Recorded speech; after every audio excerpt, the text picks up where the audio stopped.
Crap. And the band would make a radical name change to Fures and Froling. There. I mentioned his name, okay? Great. Now I'm going to be trolled by Loverboy fans. Welcome back, everyone.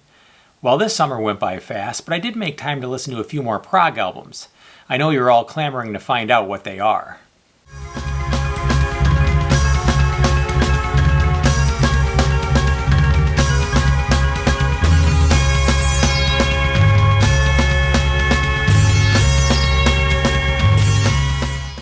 I'd like to start with a shout out to my friend Prog Frog Ian, hailing from Canada, who has been very supportive of my channel and comments often. He is truly a Prog compendium himself. So this is part 2 of my summer listening experience. If you have not seen part 1, then check it out and let's begin.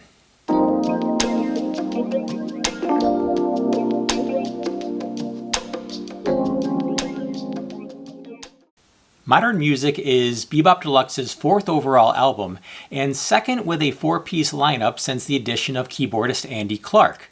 I praise the opening tracks on the 2 previous albums, Futurama and Sunburst Finish, for being high energy and really engaging the listener with Bill Nelson's guitar pyrotechnics. I was expecting the same. Unfortunately, Modern Music's opener, Orphans of Babylon, didn't quite live up to its predecessors. Not that it's a bad song.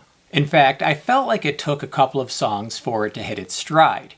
And once it did, you got the usual mix of well-written material, thoughtful lyrics, and strong musical breaks. Although Sunburst Finish is usually regarded as Be-Bop Deluxe's greatest achievement, Modern Music has a slight edge in ratings to any of its predecessors on Prog Archives. So why is this? I believe it has something to do with the Modern Music suite on the second half of the album. Prog fans love songs that are strung together by concepts or themes, and Modern Music does just that. The suite is based on Bill Nelson's impression of America while touring there, and it wasn't necessarily a great impression. Instrumental standout Dance of the Uncle Sam Humanoids really illustrates this with some spoken word of a superficial type American promoter. This particular release is the smaller version with 2 mixes which would depend on the preference of the listener, and some bonus tracks including the very worthy B-side single Shine. So, question is, does an album almost 50 years old still stand up as being modern music? Thanks for throwing me that live grenade voiceover, Steve. You're welcome on camera, Steve. I don't know, I guess it's still modern. If I'm not careful, I'm going to start talking to myself. Anyways, I haven't heard a Be-Bop Deluxe album I didn't like.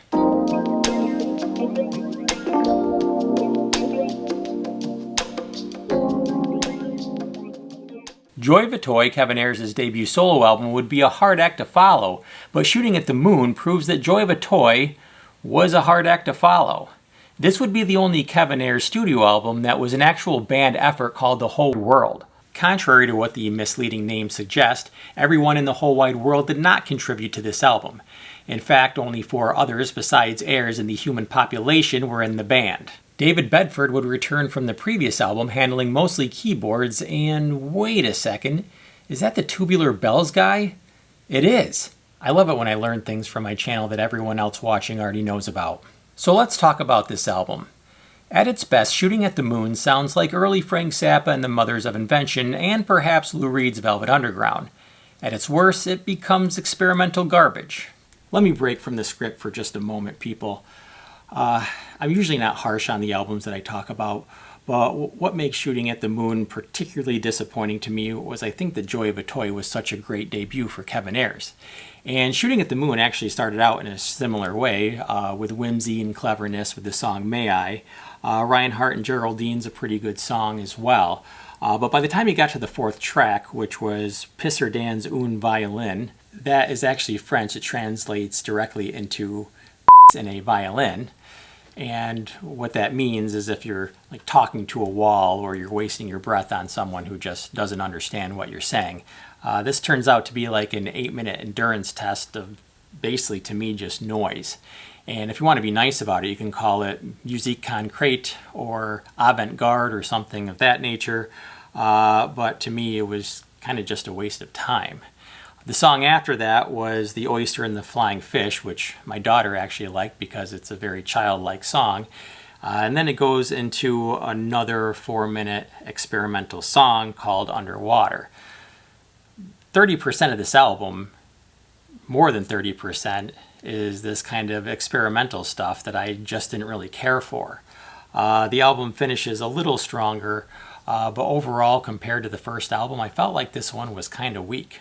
Ayres called the experimental passages something you threw in, another color. I think it should be something you throw out.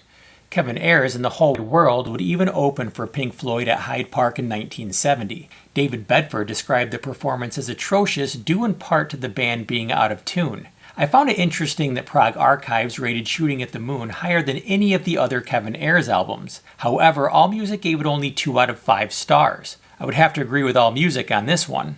Maybe someone has to explain this to me. I'm going to move on.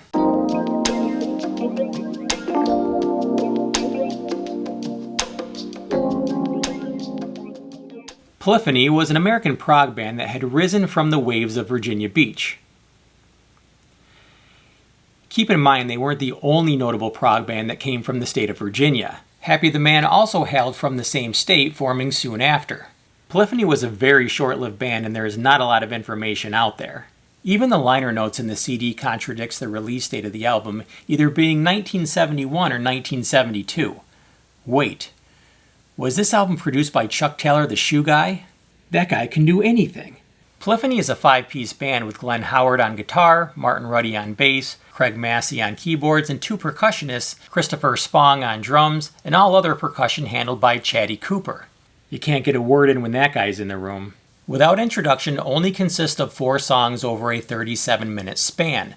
Juggernaut, not about that juggernaut, and the 3-part Ariel's Flight are around the 15-minute mark. It is cliche to say Emerson-like keyboards, but there are undeniable shades of Tarkus all over the album, but with added guitar. Keep in mind, Without Introduction came out within a year of Tarkus. Without Introduction combines psychedelic and symphonic prog with heavy organ, but it is light on lyrics and vocals.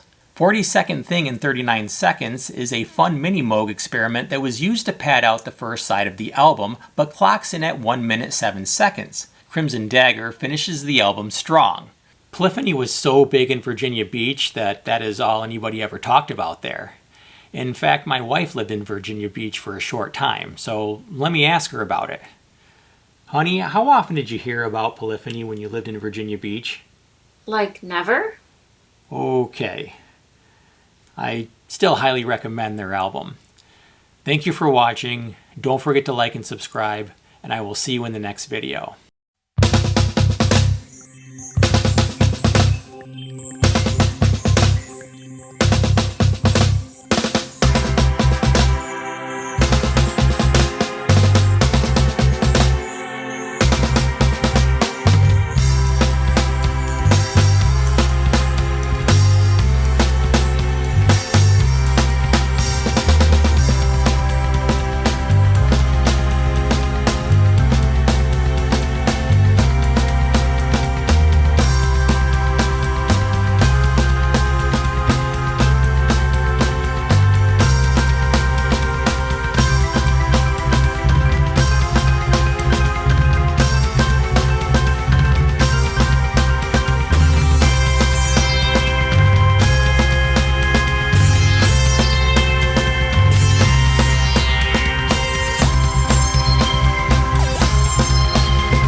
I mean, I heard about him all the time.